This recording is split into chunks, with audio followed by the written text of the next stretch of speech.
Queridos irmãos e irmãs, que a graça do Senhor Jesus esteja sobre cada um de vocês, sobre a sua família, sobre os seus. Mesmo neste tempo difícil que nós estamos vivendo, nós temos andado em comunhão com Deus. Eu tenho orado por cada pessoa que faz parte desta igreja, para que possa experimentar a cada dia a presença abençoadora do Senhor Jesus no íntimo do seu coração, no convívio do seu lar e em sua vida. Hoje é quarta-feira, pelo menos para mim, para o João Marcos, é quarta-feira. Agora são quase 6 horas da noite e nós estamos gravando a aula da Escola Bíblica. Não posso dizer Escola Bíblica Dominical, porque não é, mas a aula da Escola Bíblica, que vai estar liberada a partir da sexta-feira para os irmãos. Daqui a pouco nós vamos concluir este estudo e passar para a gravação do culto de oração. Nós escolhemos, a nossa igreja optou por manter a escola bíblica, ainda que funcionando no regime de uma classe especial. E essa classe especial vai estudar um assunto que é muito querido para o nosso coração, que já foi ministrado 2 vezes para 2 grupos da igreja. Nós planejamos no futuro trazer ainda outras vezes e quem sabe poderemos usar esse material que vai ficar online como material de apoio para o estudo do livro 9 Marcas de uma Igreja Saudável. Eu tenho aqui em minhas mãos, é um livro da Editora Fiel. Você pode entrar no site da Editora Fiel e adquirir uma cópia para você deste livro, que sem dúvida será um livro que vai muito acrescentar à sua vida. Nós queremos hoje começar um estudo deste livro impressionante e muito importante e que acreditamos que vai fazer muito bem para cada um, até para quem já fez este curso e pode relembrar estas verdades tão profundas, tão válidas da Bíblia Sagrada, quanto para aqueles que pela primeira vez estão vendo e que passarão, eu acredito, com esse estudo, a compreender melhor a natureza, o ministério da igreja, por que a igreja é como é, e aquilo que nós acreditamos que Deus espera da igreja e aquilo que nós entendemos biblicamente que Deus ordena que a igreja seja e que a igreja faça. Eu tenho aqui um livro em minha mão que se chama A Bíblia Sagrada. Eu gosto muito desta edição que não diz somente Bíblia Sagrada, diz A Bíblia Sagrada. É a única que existe. Ela é una, ela é coesa, ela é coerente, ela tem harmonia em si. Mas o livro que nós vamos estudar não se chama As 9 Marcas de uma Igreja Saudável. Não são as únicas marcas que existem, mas são 9 de muito grande importância e que dizem respeito àquilo que a igreja crê, ensina e que serve de balizador, de referencial para a vida da igreja e para a forma como a igreja convive, as pessoas que compõem a igreja convivem entre si. Portanto, você pode perceber pelas minhas palavras iniciais que se trata de algo de fato muito importante. Nós não perdemos a oportunidade quando escolhemos trazer este assunto para os irmãos, porque acreditamos que de fato é um assunto que vai contribuir muito positivamente para a vida da nossa igreja, mesmo agora que a igreja está se reunindo virtualmente e principalmente quando tivermos a grande alegria de voltarmos a nos reunir presencialmente. A bem da verdade, isso tem estado como referencial em nosso ministério desde o começo, tem pautado muitas das nossas ações aqui e cada vez mais nós entendemos quão importante é ter bastante clareza sobre o que este livro ensina, porque na verdade é apenas uma amostra daquilo que a Bíblia ensina. Vamos começar então abrindo a nossa Bíblia no Evangelho de João, capítulo 17. Abra sua Bíblia comigo no Evangelho de João, capítulo 17. E o pastor quer ler aqui 3 versos com os irmãos. Verso 14, verso 15 e verso 17. João 17, 14, 15 e 17. Verso 14, o Senhor Jesus diz: Dei-lhes a tua palavra, e o mundo os odiou, porque não são do mundo, assim como eu não sou do mundo. Não te peço que os tires do mundo, mas que os livres do mal. Não são do mundo, como eu do mundo não sou. E o verso 17 é uma oração de Jesus, onde ele diz: santifica-os na tua verdade, a tua palavra é a verdade. Amém. Para começar o nosso estudo deste importante assunto, nós queremos considerar esta pergunta: o que é que nós devemos buscar como igreja? Ou, a bem da verdade, a gente poderia fazer mais provocativa a pergunta: o que é que alguém deve buscar numa igreja? Porque se existem tantas igrejas, grandes e não tão grandes assim, o culto é de um jeito, em um horário, em outra igreja de outro jeito e em outro horário. Algumas são mais perto da minha casa do que outras. Em algumas eu tenho amigos de muitos anos e parentes, em outras eu não conheço ninguém. Algumas são muito convidativas, outras nem tanto. Bem, o que é que a gente deve buscar numa igreja? Essa pergunta atinge a forma como as igrejas evangélicas têm se organizado e têm vivido nos últimos anos de maneira muito latente, comercialmente. É como se uma igreja competisse comercialmente com outra igreja, por mais gente, por mais notoriedade, por mais visibilidade. E, por consequência, nós começamos a associar de forma equivocada a bênção de Deus com os números. Se eu tenho mais gente, e se eu estou arrecadando mais, então seguramente eu estou vivendo mais adequadamente à vontade de Deus do que quem está sendo menos eficaz do que eu. O que causa essa mentalidade? E nós vamos explorar, porque isso é apenas um dos aspectos.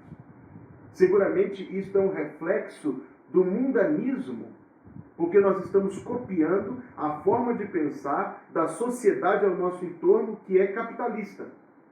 Então nós estamos pensando em uma lógica de investimento e retorno, em trabalho que produz lucro. Em outras palavras, ou para dizer numa palavra só, nós estamos pensando em sucesso, averiguado pelos padrões mais mundanos que existem. O que isso impacta a vida da igreja? Esta forma de mentalidade.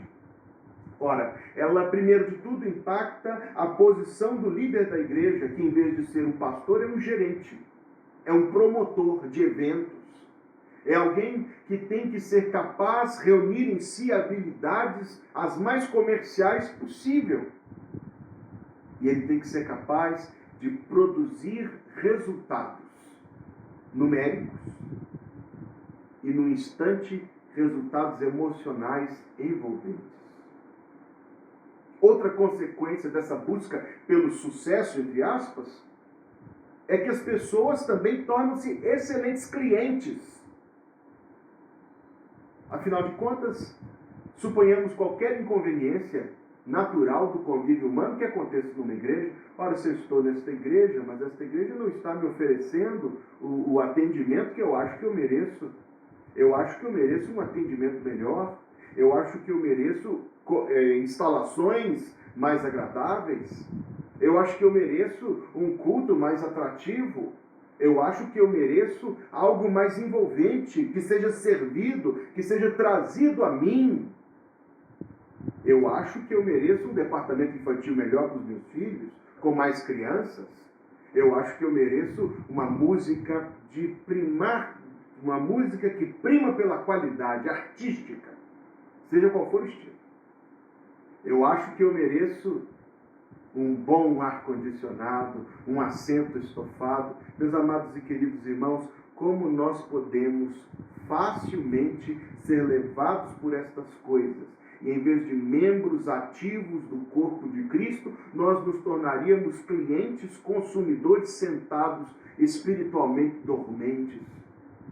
Em parte, eu acho que essa crise que nós estamos vivendo tem sido muito útil nas mãos de Deus para quebrantar o nosso coração destas coisas. Mas se você pensar comigo, você consegue enxergar claramente como essas duas formas de pensar têm andado juntas por todo lado. Eu pago por um resultado. E do outro lado, o fornecedor, entre aspas, está sempre procurando atender melhor as minhas expectativas e as expectativas de um grupo cada vez maior de pessoas, para que da parte dele haja cada vez maior sucesso. Será que era isto que o nosso Salvador visualizava enquanto sofria por nós na cruz do Calvário? Terá Cristo Jesus, o Filho de Deus, morrido por nós para que nos tornássemos criaturas tão fúteis e tão levianas, tão mundanos? Talvez, meus amados irmãos, seja muito profundo aquilo que a Escritura Sagrada nos desafia a mudar. Mas, sem sombra de dúvida, muito necessário que a gente permita, se eu posso usar essa palavra, que a gente veja essa mudança acontecer na nossa vida. É preciso quebrar este ciclo. Um ciclo que está corroendo as bases do corpo de Cristo e tornando o corpo de Cristo, quer na sua expressão maior, o corpo invisível, a igreja invisível, quer nas suas expressões locais, nas igrejas locais, perdendo a sua eficácia, perdendo o seu testemunho, transformando-se em cópias caricatas, embaçadas daquilo que a Bíblia diz que nós somos. A pergunta é provocadora. O que é que alguém busca numa igreja? É acompanhada da outra pergunta. E o que é que nós, como igreja, devemos buscar? Existem, pode entrar numa livraria evangélica, uma enxurrada de livros, um bom número deles eu tenho, sobre crescimento de igreja. A lógica é simples. Faça A e a igreja vai crescer. Faça B e a igreja vai crescer. Ajuste isto aqui e você encontrará resultados surpreendentes.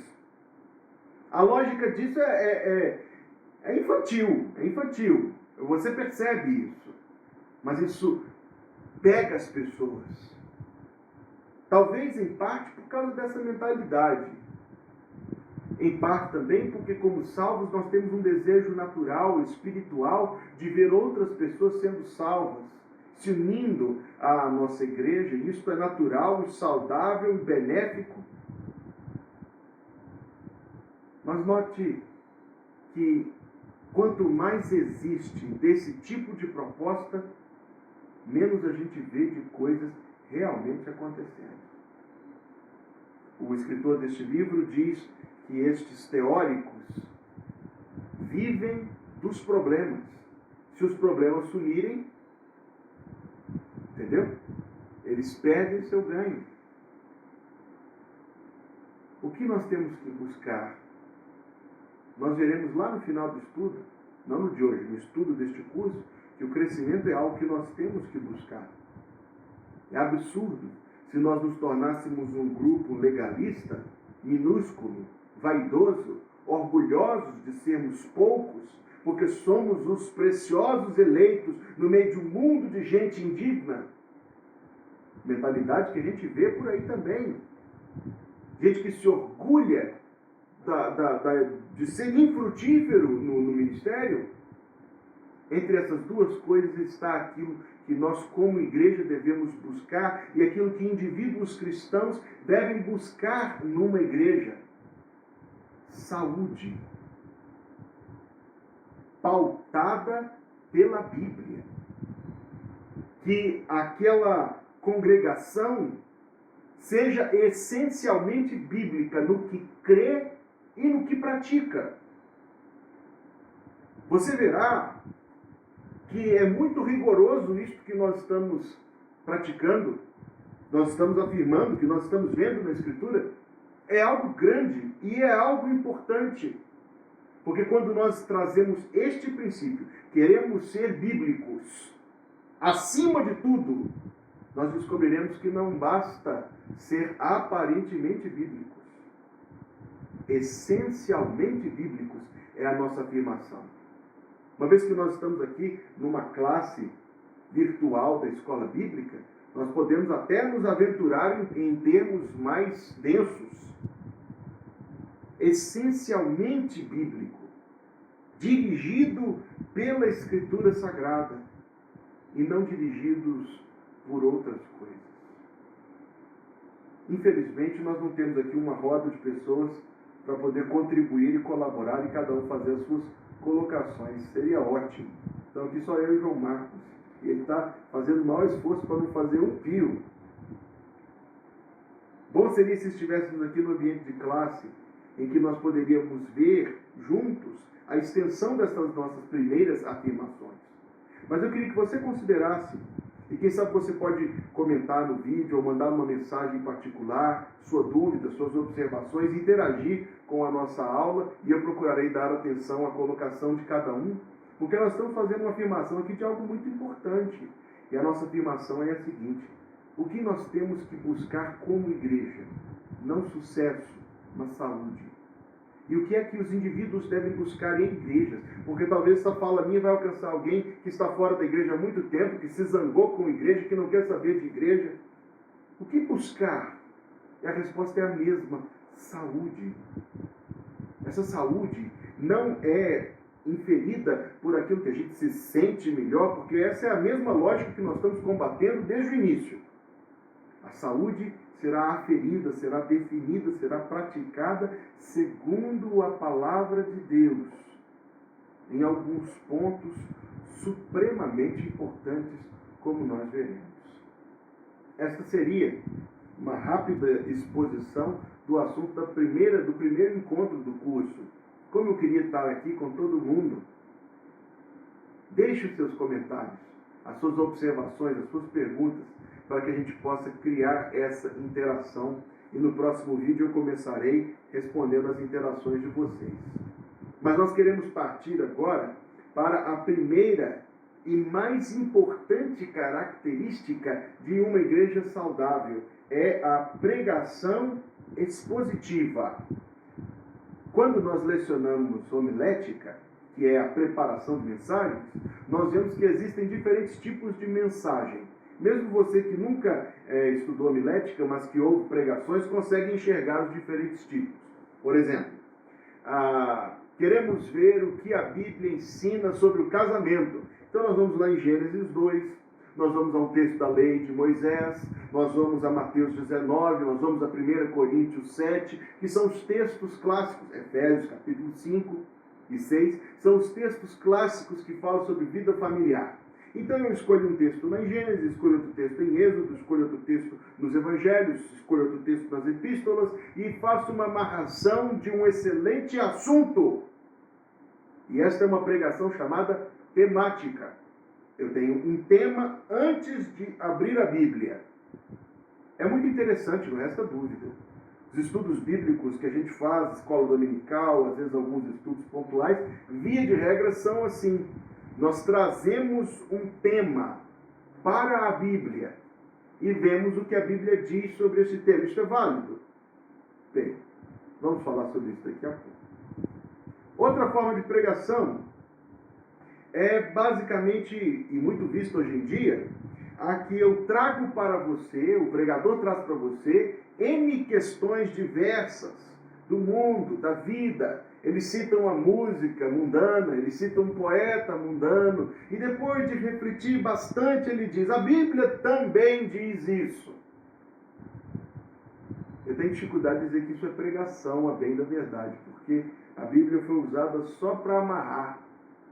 Um amigo meu uma vez ouviu numa igreja evangélica o seguinte: Deus usou Renato Russo para dizer que é preciso amar as pessoas como se não houvesse amanhã.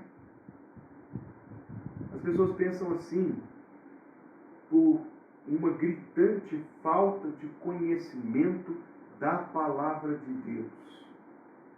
E nós nos apoiamos nos recursos mundanos que apelam à nossa afetividade, que apelam aos nossos sentimentos, por verdadeira, como está escrito na Escritura Sagrada, o povo perece por falta de conhecimento. E continua perecendo. Continua perecendo. A pregação expositiva é diferente de tudo isso. e a nossa igreja já tem estado familiarizada com esta forma de pregação, porque temos praticado ao longo destes anos, é aquela em que, em vez de o pregador perguntar à Bíblia o que ela diz sobre este ou aquele assunto, a Bíblia coordena todo o processo da pregação. O texto coordena o processo da pregação.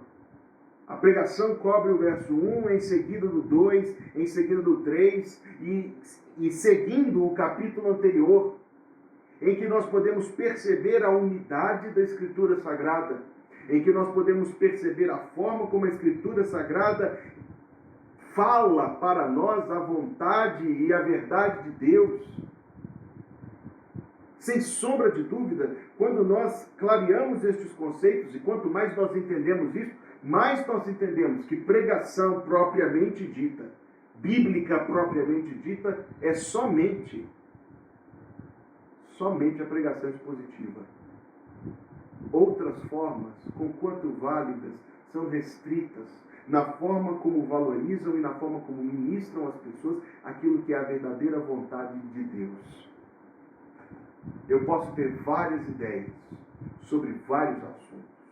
E você também. Nós podemos conversar sobre aquilo que gostamos. Alguns gostam de falar de carro, outros gostam de viagens, outros gostam de comida. Quase todo mundo gosta de comida, de falar de comida. Outros gostam de livros, outros colecionam carrinhos e videogames e selos. E você pode ter interesse em qualquer coisa no mundo que é tão vasto. Mas nenhuma destas coisas produz vida. Somente a palavra de Deus produz vida. Se alguém chega e faz um belo discurso eloquente, atraente, sobre as suas ideias, terá sido belo, terá sido envolvente, mas não foi vivificante, porque somente a palavra de Deus produz vida. A forma, portanto, como a igreja deve agir em relação à pregação é simples. E é baseado numa convicção. A Bíblia é a palavra de Deus. O que está na Bíblia é o que Deus quer que seja dito. Tudo o que está na Bíblia é eternamente relevante.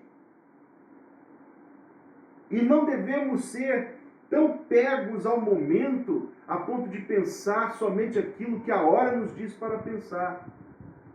Bem da verdade, esta é uma crítica muito válida à forma como as igrejas evangélicas têm vivido e as pessoas que fazem parte delas. Nós andamos atrás do mundo alguns passos somente. O mundo vai numa direção, a igreja reage, diz que o mundo está errado, mas acompanha o mundo passo a passo um pouquinho atrás. Talvez seja polêmico se eu quiser exemplificar isso. Mas se você pensar bem, nem é preciso.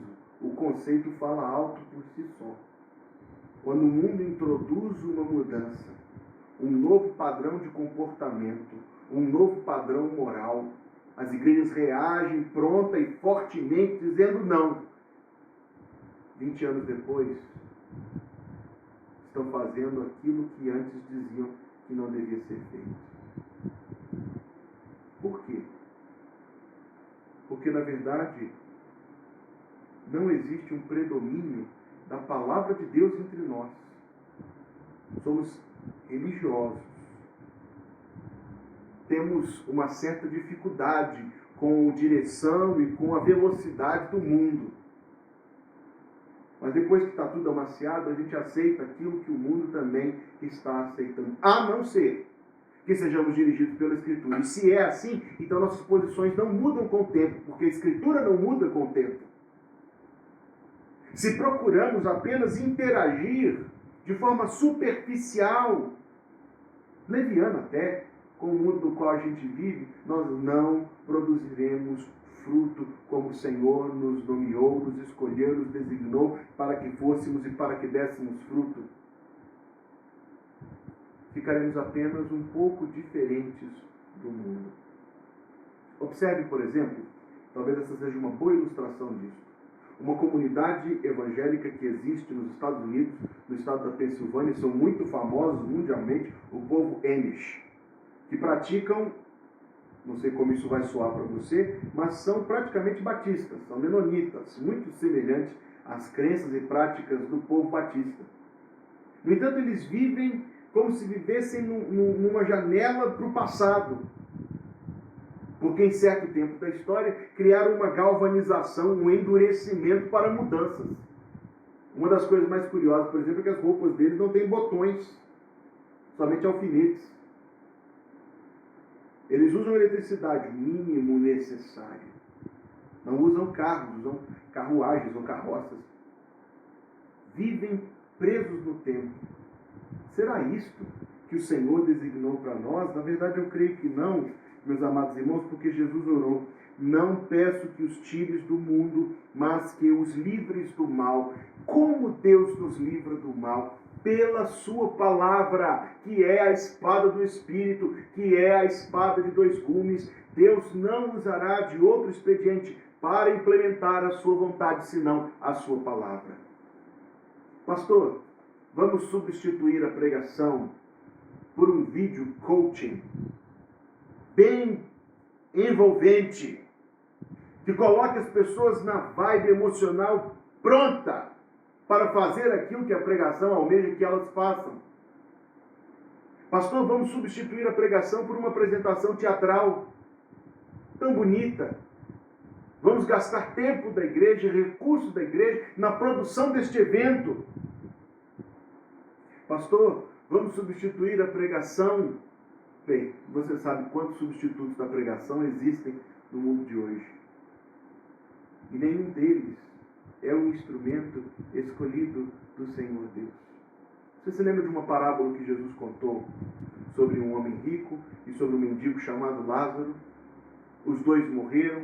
Lázaro foi levado para a presença, para o seio de Abraão, como Jesus diz, e o rico foi levado para o inferno.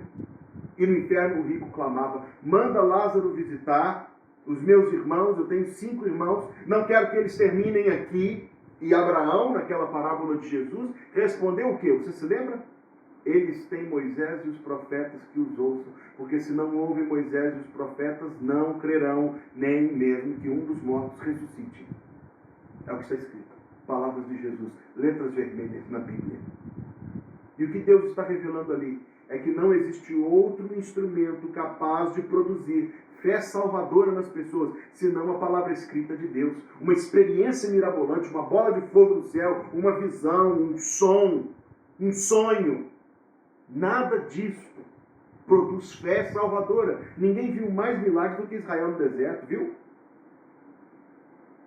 No entanto, a Bíblia diz que morreram no deserto porque não creram. A fé, escreveu o apóstolo Paulo, a fé vem pelo ouvir, e ouvir a palavra de Deus.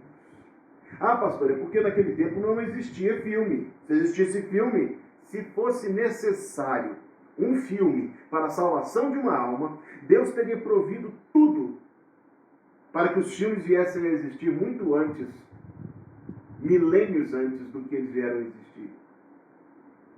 Não que filmes não possam ser usados, talvez possam, mas nós pensamos que é mais fácil alguém aceitar Jesus vendo um filme do que ouvindo uma pregação. E é aí que habita a nossa tolice. Deus não escolheu outro meio. Deus escolheu um meio, a sua palavra sendo pregada. O que dirige a igreja? É a nossa primeira pergunta nesse ponto. Não são as ideias de alguém. Ah, pastor, a bem da verdade eu posso citar isso abertamente, porque vem um dos livros mais vendidos nessa área. O moço se mudou para um bairro onde não havia igreja, fez uma pesquisa casa a casa daquele bairro, que tipo de igreja, que tipo de música, que tipo de pregação, que tipo de roupa, que tipo de atividades eles gostavam, achou uma média e começou uma igreja feita para aquele grupo demográfico de pessoas. Se as intenções dele eram boas, e eu não estou aqui como juiz daquela pessoa, se as intenções dele eram boas, eu não sei. Espero que sim, creio que sim, mas acredito que o expediente que ele adotou, biblicamente falando, é inválido. O que nos dirige não é um perfil, o que nos dirige não é uma questão externa, senão o que está escrito na Escritura Sagrada. Não fazemos as coisas porque elas dão certo ou não.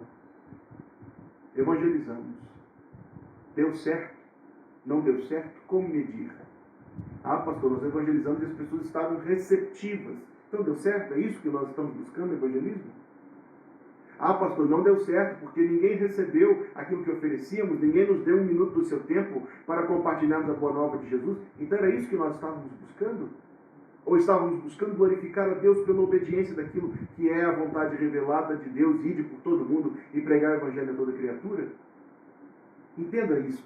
Se nós entendemos claramente o objetivo, e o objetivo é a glória de Deus, na obediência a Deus, naquilo que Deus revela na sua palavra, então nós temos claro, com muito maior clareza e com muito maior segurança, qual é a vontade de Deus para nós e o que devemos fazer e o que devemos esperar daquilo que fazemos. Nós nos sentiríamos confusos se tivéssemos que avaliar cada atividade. Nós temos um culto pela manhã, nós temos um culto à noite, nós temos uma escola dominical. Quantas pessoas estão vindo? Quantas não estão vindo? Por que estão vindo? Por que não estão vindo? Será que são os hinos? Será que é o pastor? Será que é o horário? Será que é a localização? Será que é isso? Meus amados e queridos irmãos, façamos o que Deus revela aqui. Façamos o que Deus revela que quer que seja feito. E isso Deus abençoará. Isto fará, é claro, com que nós olhemos para a Escritura com muito maior minúcia, procurando orientações específicas da Bíblia, do padrão de igreja que Deus quer que nós sejamos. E isso vai ser muito bom para nós, se esse for o efeito prático desta reflexão.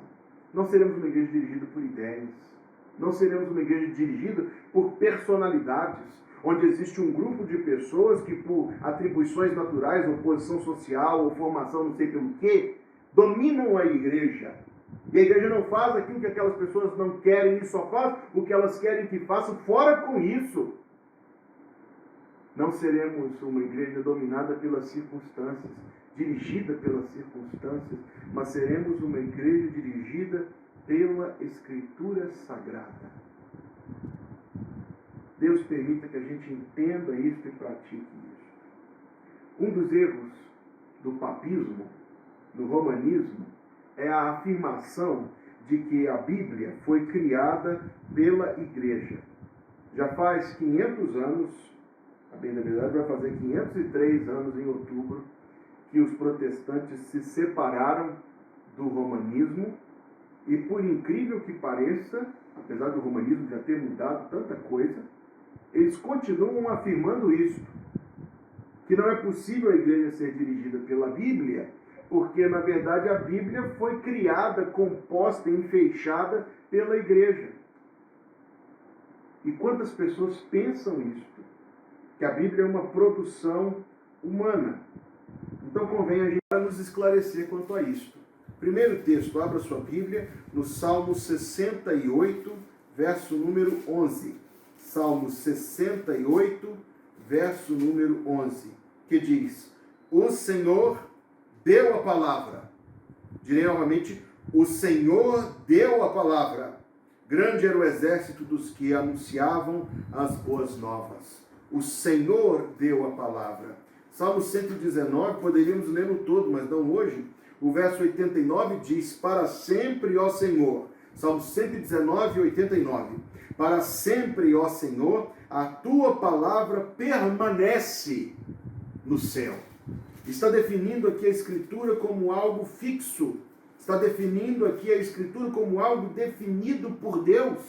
Salmo 138, verso número 2. Salmo 138, verso 2. Inclinar-me-ei para o teu santo templo e louvarei o teu nome pela tua benignidade e pela tua verdade, pois engrandeceste a tua palavra acima de todo o teu nome. Engrandeceste a tua palavra acima de todo o teu nome. Eu lembro a primeira vez que eu entendi esse texto, porque eu aprendi a orar: santificado seja o teu nome. E há muitos hinos da nossa fé que cantam o nome de Deus. Só de ouvir tua voz, de sentir teu amor, só de pronunciar o teu nome. Outro diz: nome bom, doce a fé, a esperança do porvir. Há cânticos, há textos que falam sobre o nome de Deus, mas a Bíblia também diz: engrandeceste a tua palavra acima de todo o teu nome. Será, amados irmãos, que nós sabemos reconhecer e amar o nome de Deus, assim como também a palavra de Deus? 1 Pedro 1, 20 e 21, sabendo primeiramente isto, que nenhuma profecia da Escritura é de particular interpretação, porque a profecia nunca foi produzida por vontade de homem algum, mas os homens santos de Deus falaram, inspirados pelo Espírito Santo. Carta de Paulo a Timóteo. A segunda carta de Paulo a Timóteo, capítulo número 3, verso número 16, texto muito conhecido e que tem de conhecido, tem de importante. Toda a Escritura é divinamente inspirada e proveitosa para ensinar, para repreender, para corrigir, para instruir em justiça, para que o homem de Deus seja perfeito e perfeitamente instruído para toda boa obra. Poderia citar aqui um outro número de versos bíblicos que não citarei, tomando estes aqui como base para nós. A Bíblia não é uma composição da igreja. A igreja teve o seu papel, nos seus primeiros anos, em reconhecer os textos inspirados, separando-os de muitos textos chamados hoje apócrifos, são forjas, separando-os destes textos forjados, reconhecendo a inspiração, a coerência, a autoridade, a tradição dos textos, e assim, sim, fazendo-se um instrumento de Deus para a preservação da Bíblia. Todos nós sabemos isso, aprendemos no começo da nossa vida cristã, as cópias das cópias das cópias dos manuscritos. Hoje mesmo eu li um texto tão belo e tão interessante. Falava sobre como Onésimo, aquele escravo a quem Paulo pregou o Evangelho e viu a sua salvação, Onésimo tornou-se bispo, pastor de uma igreja de Deus, e muitos anos depois, é uma tradição muito antiga, encontrou a carta que Paulo enviou a Filemon, defendendo a sua libertação, defendendo a sua salvação diante daquele homem. E essa tradição tão bela, tão tocante, diz que Onésimo foi um dos que ajudou a difundir a carta de Paulo a Filemon. Foi assim com todo o texto sagrado do Novo Testamento. Se você tem interesse ou dúvidas nesta área, aqui no YouTube da igreja você vai encontrar duas excelentes palestras do pastor Harold Gilmer sobre este assunto, sobre o Antigo e sobre o Novo Testamento. Precisamos ser categóricos quanto a isso. A Bíblia não foi inventada, nem composta, nem depende da igreja. A igreja depende da Bíblia, porque a Bíblia é a palavra escrita de Deus, é um padrão. Por isso a palavra cânon, que significa padrão, é um padrão de verdade revelada pelo qual nós julgamos a nossa fé e o nosso procedimento. Há uma outra verdade bíblica a trazer aqui, muito importante, está lá no livro dos Gênesis, capítulo 1, no começo da sua Bíblia. Livro dos Gênesis, capítulo 1. Se você ouviu a pregação de domingo passado pela manhã, reconhecerá este primeiro ponto. Capítulo 1 do livro dos Gênesis, verso 3. E disse Deus, haja luz, e houve luz. E viu Deus que era boa a luz, e fez Deus separação entre a luz e o dia. Verso 6. E disse Deus, haja uma expansão no meio das águas. Verso número 9. Disse Deus, ajuntem-se as águas debaixo dos céus num lugar. Verso 11. Disse Deus, produz a terra erva verde. Verso 14. Disse Deus, haja luminares na expansão dos céus. Verso número 20. Disse Deus, produzam as águas abundantemente répteis de alma vivente. Verso 24. Disse Deus, produz a terra alma vivente. Verso número 26. Disse Deus, façamos o homem à nossa imagem, conforme a nossa semelhança. Há uma coerência, um padrão de repetição aqui, muito importante. A lição é clara. Deus cria pela sua palavra. Deus cria falando.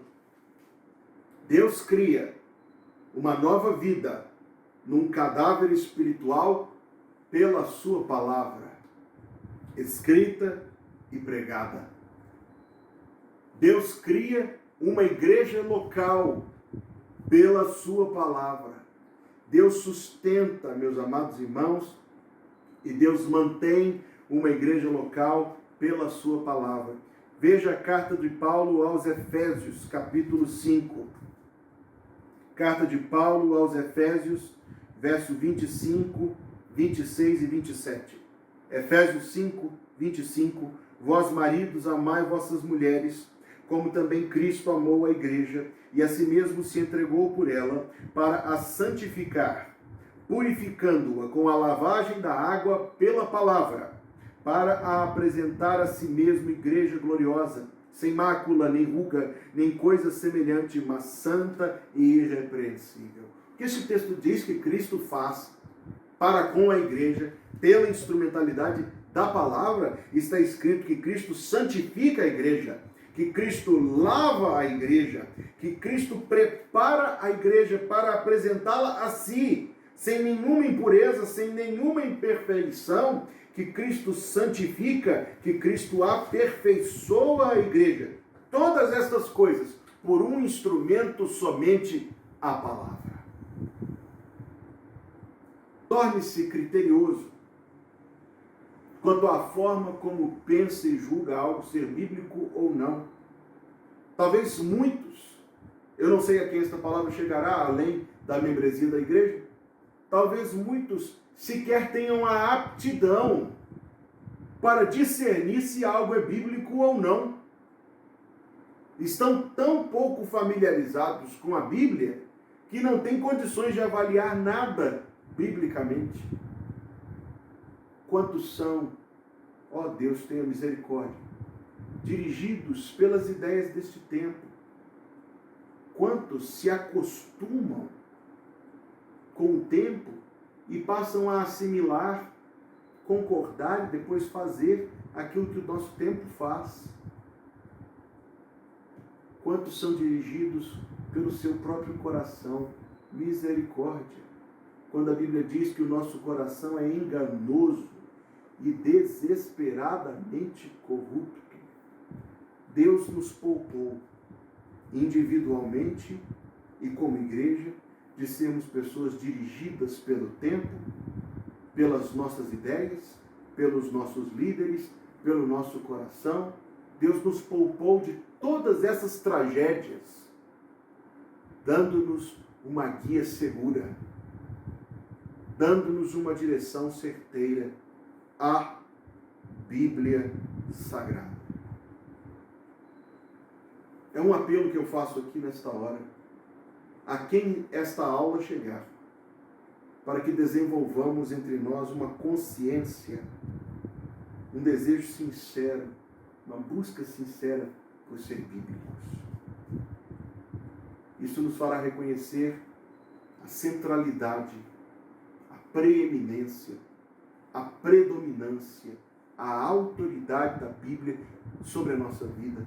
Quantas vezes, como pastor, chamei alguém, mostrei para aquela pessoa que o seu comportamento era inadequado segundo a palavra de Deus, não segundo minha preferência pessoal, mas segundo a palavra de Deus, tão somente para ver a pessoa continuar fazendo aquilo que fazia, descartando, ignorando, insubmetendo-se à palavra de Deus. Ou ainda pior, rebatendo, debatendo, discutindo. Não, amados. Se queremos viver uma vida que Deus se agrada, que Deus se alegra em abençoar, não há outra forma de viver assim, senão vivendo vidas bíblicas. Como viver uma vida bíblica? Familiarize-se com a Escritura Sagrada. Como viver uma vida como igreja local bíblica? Familiarizando-nos, desenvolvendo esta importante aptidão de separar o que é bíblico do que não é. Quando as pessoas preferem permanecer naquilo que sempre foram ensinadas do que permanecer naquilo que a Bíblia realmente ensina. Misericórdia. Pela palavra Deus cria, pela palavra Deus santifica. Santifica-os na verdade, a tua palavra é a verdade. Pela palavra Deus edifica, como vimos o texto de Efésios. Então, concluindo esta marca, porque nós estamos falando somente do papel da Bíblia, mas da pregação da Bíblia, o que devemos esperar numa pregação? Ilustrações que nos entretenham. É isso que devemos esperar? É óbvio que não. O que devemos esperar numa pregação? Eloquência, emocionante. Um esboço fácil de acompanhar. O que devemos esperar numa pregação? Lições práticas. A pessoa se assenta no banco da igreja, escuta, e depois fala, e daí? Olha que a pregação tem que ser prática, é óbvio que tem que ser prática, mas não somente prática. Ela também ensina, ela também conforta, ela também estabelece bases importantes para a vontade de Deus. O que devemos esperar numa pregação? Nós devemos esperar que a pregação comunique para nós a verdade e a vontade de Deus. Nós devemos esperar que a pregação seja bíblica, nos ensine sobre a Bíblia, nos faça olhar para a Bíblia, amar a Bíblia, melhor conhecer e melhor compreender a Bíblia. Isso nós devemos esperar de uma pregação. E o que devemos esperar de um pregador? Meus amados irmãos, já ouvimos tantas coisas, já ouvimos alguém dizer, fulano de tal não fala muito bem, não consegue segurar a atenção das pessoas. De fato, é uma necessidade. Não é a primeira, mas é uma necessidade. Ou já ouvimos alguém colocar outros aspectos do ministério como mais importantes do que este. Fulano de tal prega bem, mas como se algo secundário fosse igual àquilo que é principal, e não é. Não que o pastor seja somente pregador, mas principalmente ele é um pregador. Mais do que qualquer outra coisa, ele é um pregador. Seu tempo primário e principal é para a pregação, disso nós não devemos duvidar. Os apóstolos disseram, está lá em Atos 6, escolham homens para cuidar destes assuntos, os diáconos. Nós nos dedicaremos à oração e à palavra. O que nós devemos esperar de um pregador? Que ele seja fiel, que ele seja um professor da Bíblia, que ele procure apresentar-se biblicamente em tudo que for falar. O que nós devemos, eu volto lá no começo, buscar como igreja? Uma vida bíblica, uma pregação bíblica, ser dirigidos pela Bíblia. E o que indivíduos devem buscar numa igreja? Em primeiro lugar, uma pregação bíblica, como instrumento e expressão de uma comunidade que é bíblica em toda a sua forma de pensar e na sua forma de proceder. Esta é a nossa primeira reflexão neste estudo. Eu espero que Deus possa falar ao nosso coração e nos ensinar lições preciosas para que possamos viver, segundo a palavra, aquilo que Deus se alegra em abençoar. Vamos fazer uma rápida oração. Se você puder, curve comigo a sua fronte e feche comigo os seus olhos. Ó Pai, Santo Deus, em nome de Jesus, dá-nos graça para entender estas verdades e para praticá-las como igreja do Senhor. Obrigado, Deus, por este tempo que o Senhor preparou para nós de estudo, e que este estudo seja para a glória do Senhor, para a edificação do teu povo, e seja, ó Deus, para a bênção de todos nós. Seja conosco, Senhor, guarda-nos no teu amor, na tua presença e em comunhão contigo. Nós oramos em nome de Jesus. Amém.